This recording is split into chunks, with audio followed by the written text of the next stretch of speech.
Seja muito bem-vindo, seja muito bem-vinda à Escola de Propósitos. Eu sou Axel e hoje a gente vai conversar sobre algo muito importante. Nós somos um plano de Deus e Deus determinou e escreveu um plano original para nós. Sabia disso? Você já tem tudo determinado e tudo que você precisa fazer para acessar isso é entrar no plano original de Deus. E é sobre isso que a gente vai conversar hoje, tá? Há um tempo atrás eu estava refletindo, meditando sobre algumas coisas na Bíblia.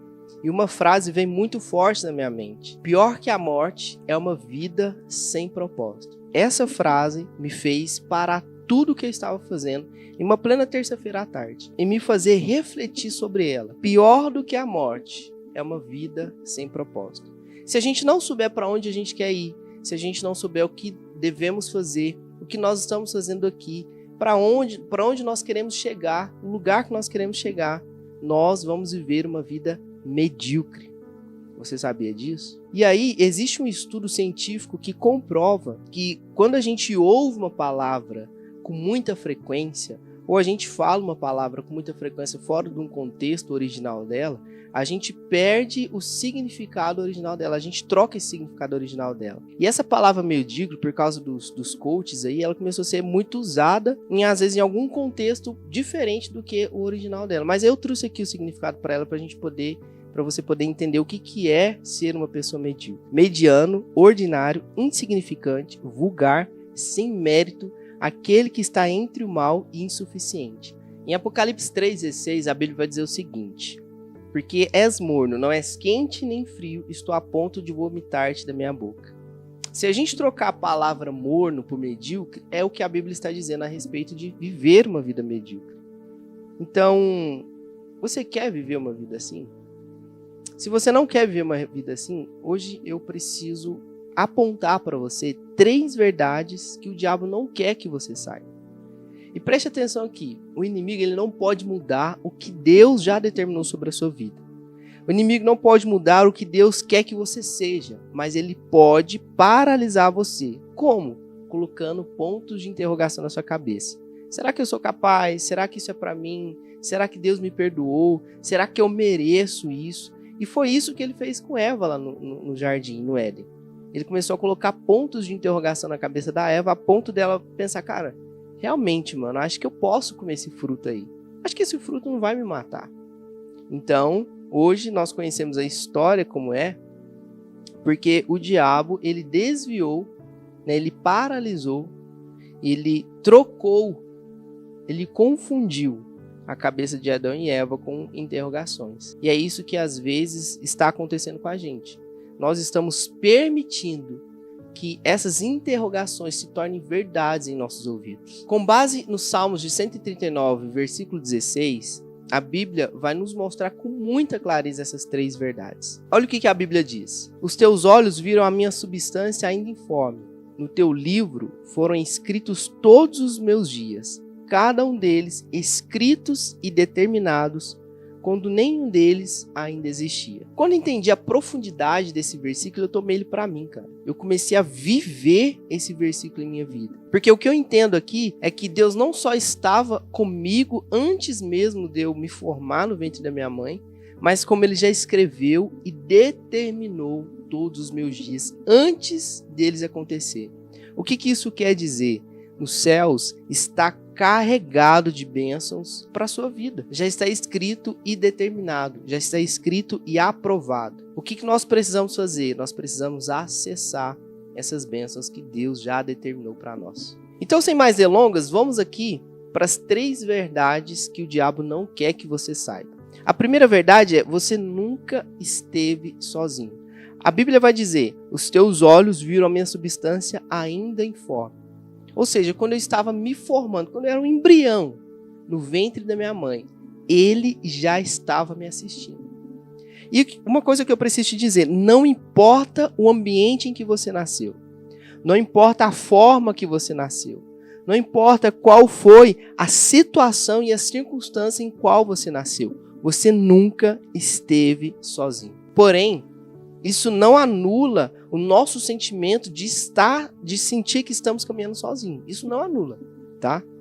Mas você precisa entender, você nunca esteve sozinho. Por muitas vezes eu senti mesmo depois de convertido, que eu estava caminhando sozinho, que Deus estava longe de mim, mesmo eu fazendo as minhas orações, mesmo eu indo no culto de domingo a domingo, mesmo eu servindo na igreja, eu sentia que Deus parecia que estava longe. Mas uma pergunta que eu quero te fazer: se Ele estava nos assistindo, se Ele estava com a gente, quando a gente ainda era um embrião, quando a gente era uma massa informe, como Ele não estaria com nós depois de crescer? Por que Ele não estaria com a gente ao longo do caminho? Você precisa entender que nosso Deus não é um patrão egoísta, que quando você não está fazendo a vontade dEle, quando você não está servindo para Ele, Ele vai te dispensar e te trocar por outro. O nosso Deus é um Pai. E mesmo que nós não mereçamos, Ele vai cuidar de nós. Entenda, quando Jesus morre na cruz, para que a gente não seja condenado, nós ainda éramos inimigos dele. Se Deus entregou o seu Filho para morrer por nós, enquanto nós éramos inimigos dele, o que ele não vai fazer na nossa vida quando nós nos tornarmos filhos? Então, você precisa entender que você nunca esteve sozinho.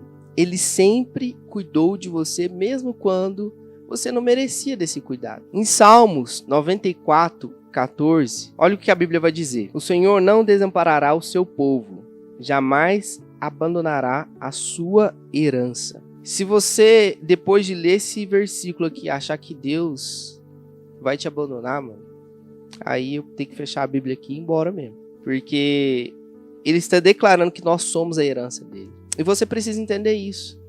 Não importa o ambiente, não importa a situação, não importa as circunstâncias em que você nasceu. Deus está e estava com você desde o início. Você não está sozinho. A segunda verdade que você precisa entender é que Ele te criou para governar. Assim como você não quer viver uma vida medíocre, Deus já determinou uma vida de governo para você. A Bíblia vai dizer, né, a segunda parte ali do versículo 16 do Salmo 139. Em teu livro foram escritos todos os meus dias, cada um deles escritos e determinados. Se a gente for para Gênesis, nós vamos ver o que Deus determina para a nossa vida. Gênesis 1, 26. Então Deus disse: façamos o homem à nossa imagem conforme a nossa semelhança. Domine ele sobre os peixes do mar, sobre as aves do céu, sobre os grandes animais de toda a terra e sobre todos os pequenos animais que se movem rente ao chão. Criou Deus o homem à sua imagem. A imagem Deus o criou, o homem e a mulher. Deus os abençoou e lhes disse: sejam férteis, multipliquem-se, enchem e subjuguem a terra. Dominem sobre os peixes do mar, sobre as aves do céu, sobre todos os animais que se movem pela terra. Deus diz: eis que dou a vocês todas as plantas que nascem em toda a terra e produzem sementes, e todas as árvores que dão frutos com sementes. Elas servirão de alimento para vocês. E dou todos os vegetais como alimento a tudo a que tem em si fôlego de vida, a todos os grandes animais da terra, a todas as aves do céu, a todas as criaturas que se movem rente ao chão. E assim foi. Isso aqui se diz a respeito de uma vida de governo ou uma vida de mediocridade, uma vida de subjugação, uma vida de humilhação. Isso aqui se diz a respeito de uma vida de governo. Dominem sobre isso.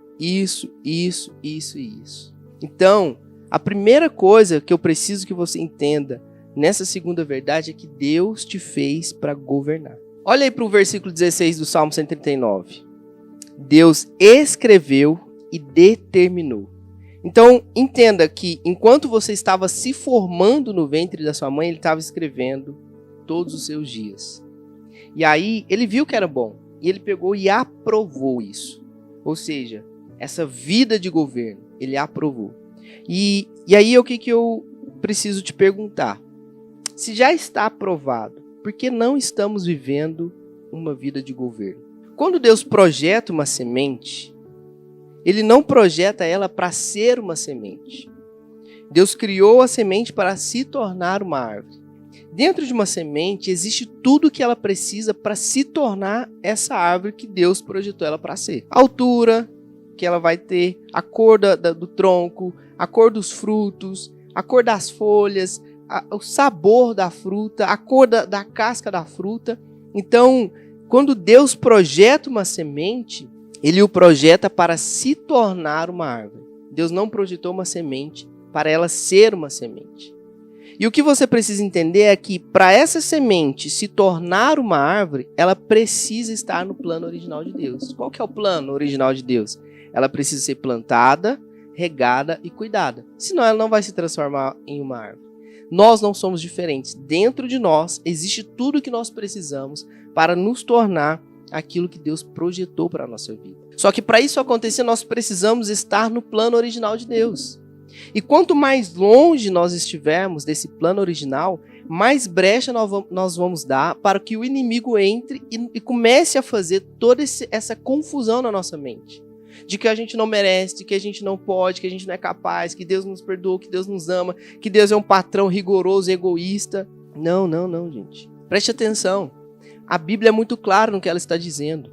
Já está escrito e aprovado. Nós vamos viver uma vida de governo, nós vamos viver essa vida se a gente entrar no plano original de Deus. Assim como a gente viu em Apocalipse, não existe um terceiro caminho. Ou você está vivendo segundo as vontades de Deus, ou você está vivendo segundo as vontades do diabo, cara. Não tem outro caminho. Se você olhar na Bíblia aqui de Gênesis e Apocalipse, você vai sempre ver Jesus, Deus, os profetas, dizendo que só existe dois caminhos. Ou você está com Deus, ou você não está com Ele. Em Mateus, Jesus vai dizer o seguinte, olha, se você perder a sua vida, você achará. Mas se você quiser ganhar a sua vida, viver segundo os seus desejos, segundo as suas vontades, você vai perder a sua vida. O que Jesus está dizendo aí? Enquanto você quiser viver segundo as vontades da sua carne, segundo os seus desejos, você vai estar fardado ao fracasso. O céu está carregado de bênçãos para a sua vida. E para você viver essa vida de governo que Deus já determinou para você, você precisa fazer apenas uma coisa, dizer, Pai, eu quero viver os planos que o Senhor tem para a minha vida. A terceira e última verdade que você precisa saber e afirmar no seu coração todos os dias. Você é um plano de Deus. Como um bom filho de empreendedor, eu sempre quis também ter a minha própria empresa, meu próprio negócio. Então, antes mesmo dessa empresa existir, eu comecei a planejar como ela seria. Quantas lojas eu queria ter em shoppings, quais seriam o público que eu queria atingir, que ela tivesse uma referência e uma significância no mercado, que eu pudesse vender para o Brasil inteiro. Enfim, eu defini várias metas, eu escrevi, determinei várias metas dessa empresa. E é claro que no final das contas eu não consegui cumprir com todas essas metas, mas tudo isso foi muito importante para mim saber por onde eu precisava começar. Eu acredito que você já entendeu aonde eu quero chegar. Você é um plano de Deus. E por que você é um plano de Deus? Porque Ele já escreveu e já determinou todos os seus dias. Cara, quando eu estava desenvolvendo essa empresa, o meu maior desejo era que ela fosse uma empresa de sucesso.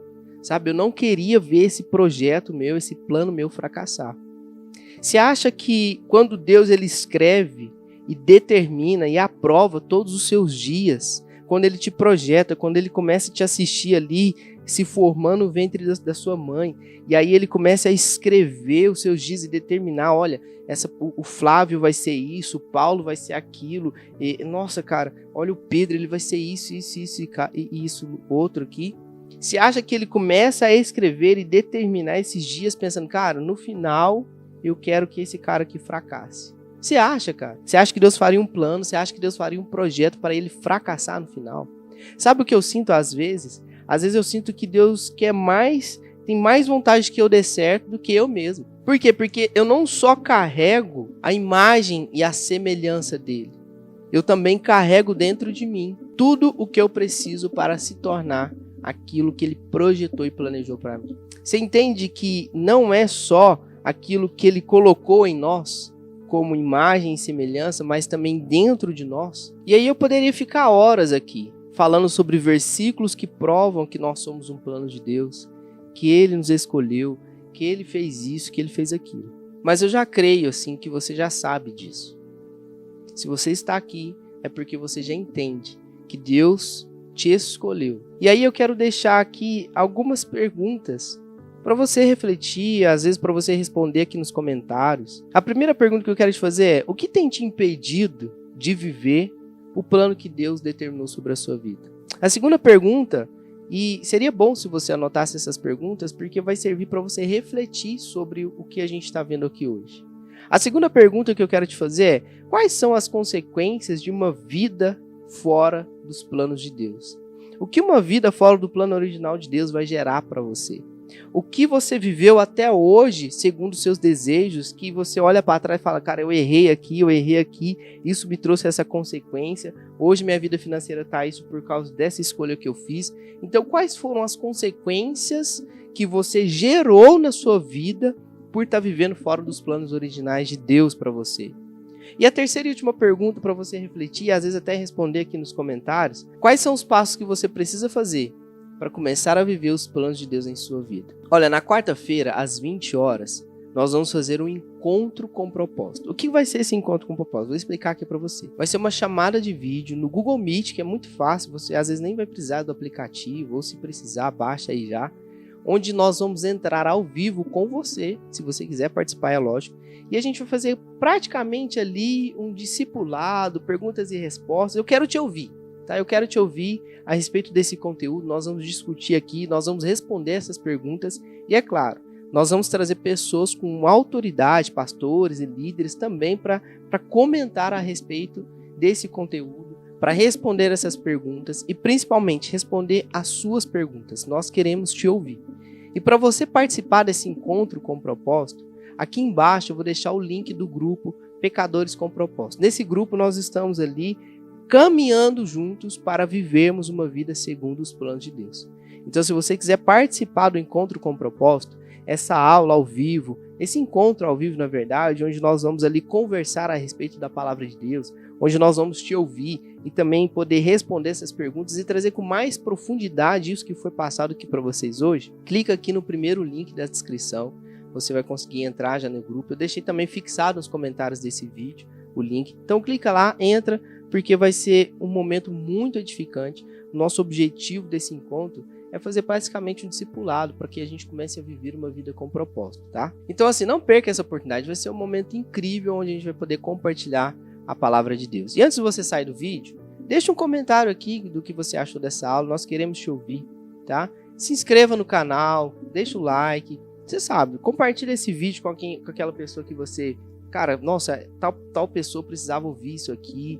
Compartilha lá e vamos caminhar junto aí, tá bom? Até o próximo vídeo e tchau!